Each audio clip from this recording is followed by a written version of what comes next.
Solapur MD formula देणाऱ्यांसह दोघांची चौकशी। सोलापूर येथे एमडी मेफेड्रॉन तयार करण्याचा कारखाना व गोदाम सुरू करणाऱ्या संशयित सनी पगारे व अर्जुन पिवाल गँगच्या दोघांना शहर पोलिसांनी नुकतीच अटक केली होती। या दोघांची एमडी बनवण्यात महत्त्वाची भूमिका असल्याचे उघड झाले।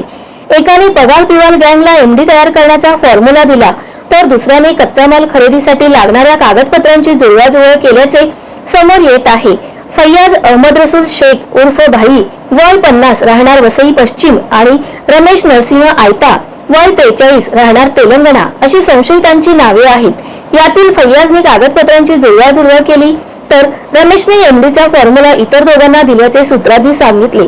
सामनगाव येथे पोलिसांनी संशयित गणेश शर्मा यास एमडी साठ्यासह पकडले होते। या प्रकरणाचा सखोल तपास केल्यानंतर त्याचे धागेदोरे सोलापूर पर्यंत गेले। अंमली पदार्थाविरोध पथकाचे तात्कालिक निरीक्षक दिवाणसिंग वसावे, सहाय्यक निरीक्षक हेमंत नागरे, प्रवीण सूर्यवंशी, हेमंत फड व गुन्हे शाखा युनिट 1 चे तात्कालिक निरीक्षक विजय डमाळ यांनी सनी पगारे व अर्जुन पिवाल गँगचा शोध लावत या गुन्ह्यात त्यांना अटक केली। त्यानंतर पथकांनी सोलापूरमधील एमडीचा कारखाना व गोदाम उद्ध्वस्त केले।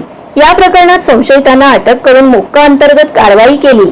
दरम्यान या गुन्ह्याचा तपास नाशिक रोड विभागाचे सहाय्यक आयुक्त डॉक्टर सचिन दारी हे करीत आहेत।